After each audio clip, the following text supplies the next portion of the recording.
Have you ever driven past a rundown, abandoned church? You know the kind that has the windows boarded up and the paint is peeling off the front, right? And the stairs going up to the main doors, kind of crumbling in. Right? That's sad. It's sad to drive past those, like what used to be a lighthouse, a beacon of hope into a community, right? That is now just faded away.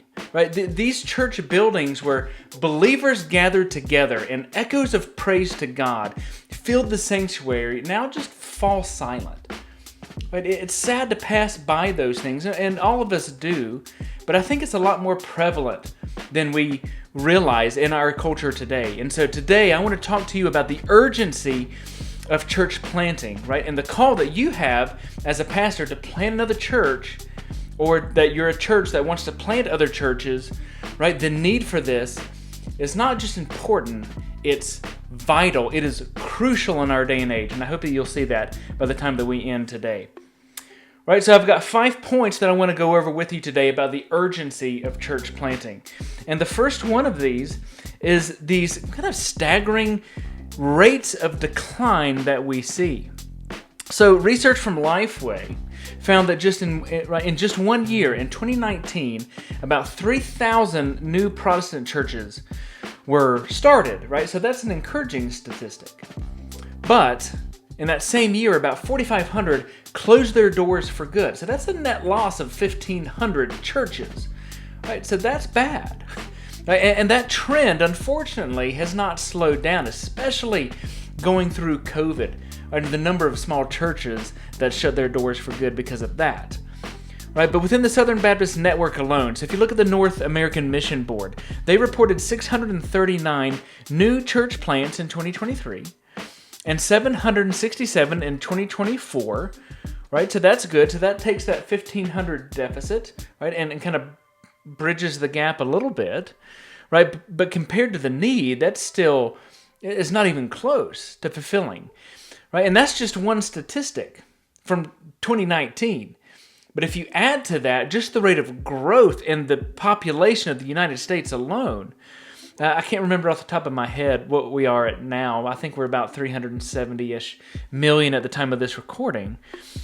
But the U.S. Census Bureau, they estimate that by 2058, the population is going to increase to over 400 million people. So to keep pace with that growth, and just to maintain a healthy church-to-population ratio, we need thousands of more churches each year to come into existence, right, to keep up with these statistics. Right? Experts say that the U.S. actually needs between 8,000 and 12,000 new church plants every single year to offset both the number of church closures and the growth in the U.S. population. And right now, I mean, according to this, right, we're nowhere near that.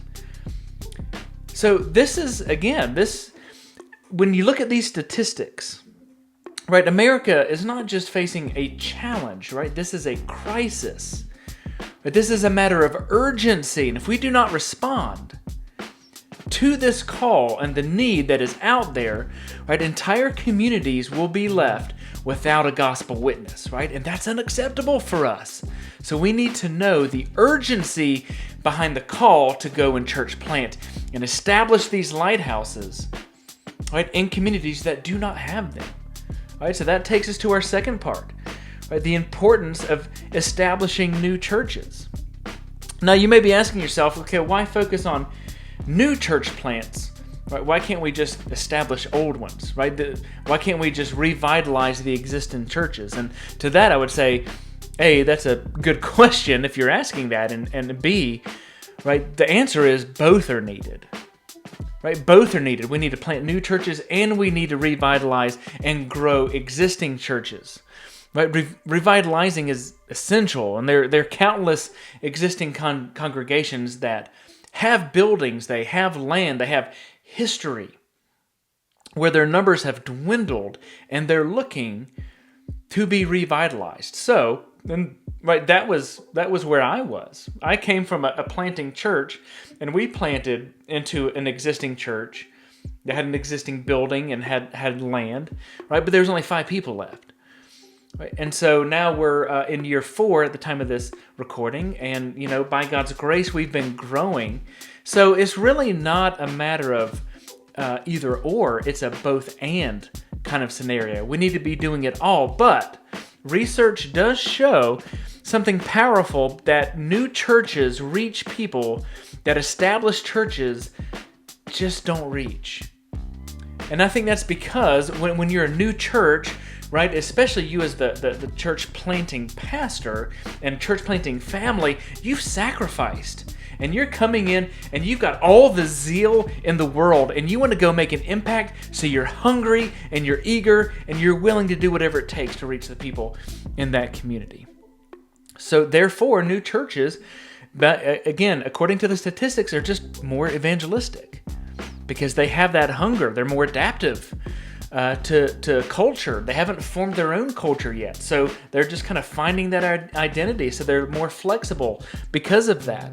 And they're willing to experiment in ways that older churches struggle to do because they've already established their culture and their DNA and their way of doing things. And so they're a little more rigid in that way.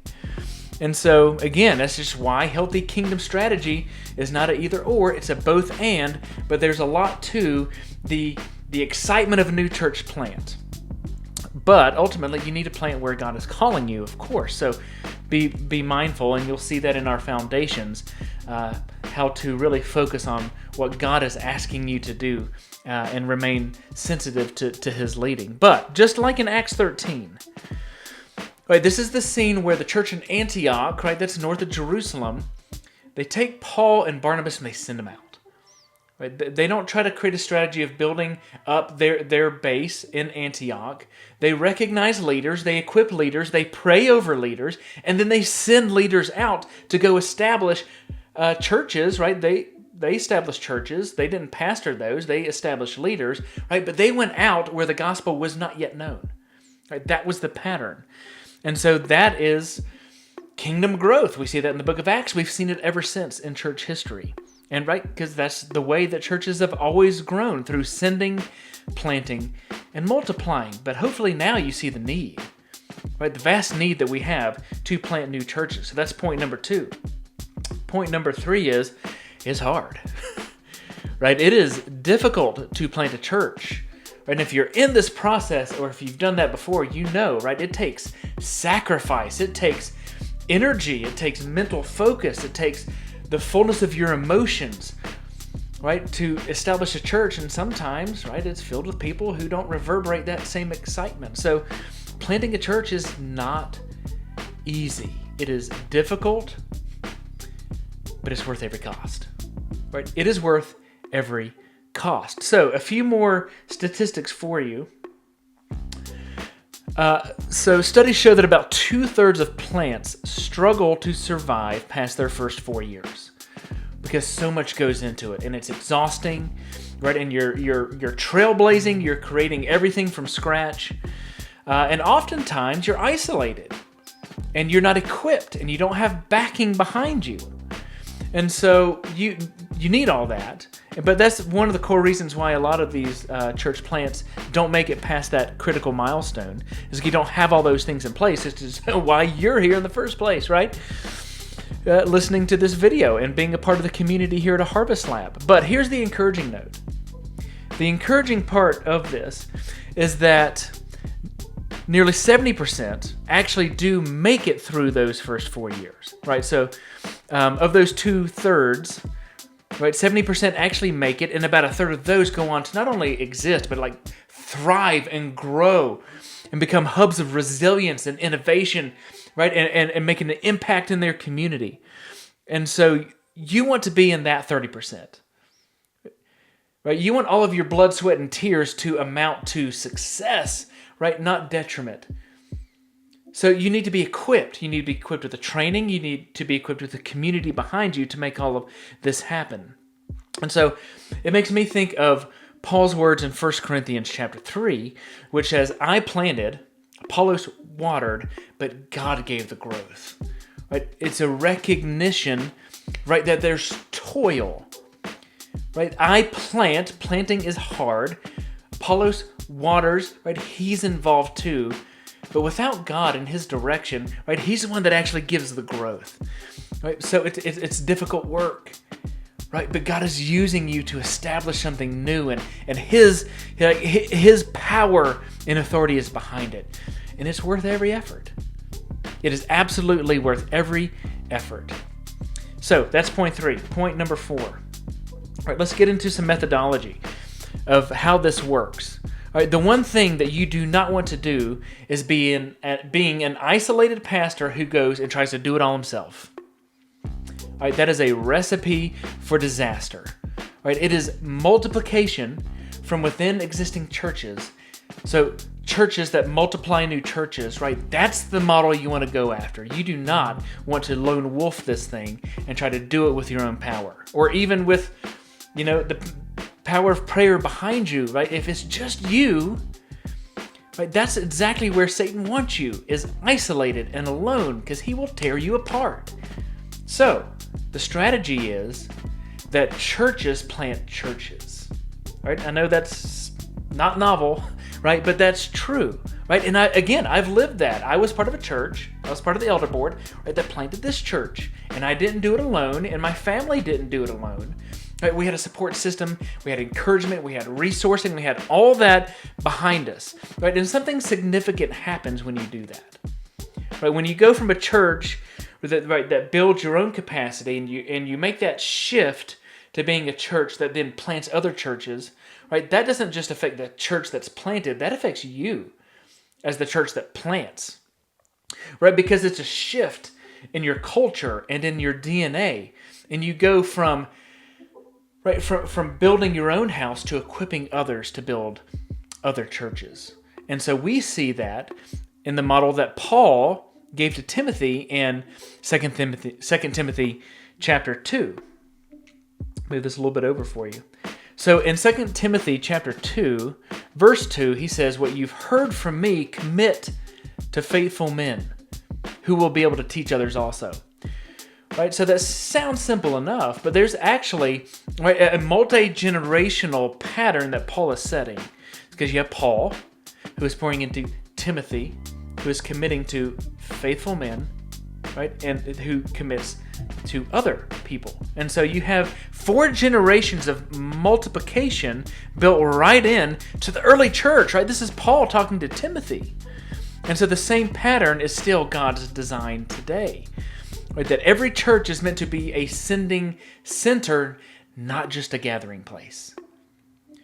Right, to identify leadership, to equip that leadership, and to send those leaders out to proclaim the gospel where it has not been established before. Right, that's what we're all about. Because when one church plants another, right, and then that one plants another, right, you have this kind of unstoppable ripple effect that happens. All right, so we want to be a church that multiplies other church, because that is the future of church planting. All right, last thing before we end the video today. Okay, why this moment demands urgency. All right, it's not about the numbers. Right, we've gone over statistics, right, and those are helpful for understanding and equipping, but it's not about the numbers. It's about the people. It's about the people who are lost, that need to recognize their own sin and recognize their need for a Savior to pull them out of that, to be back in right relationship with God. And so it's about the people.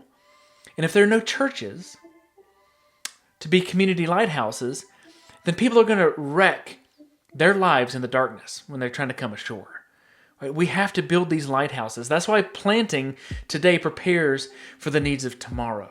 Like, we need to be active today and be proactive looking into the future. Right? New congregations, as we've talked about before, can bend and flex and adapt to the kind of shifting sands of demographics within an area.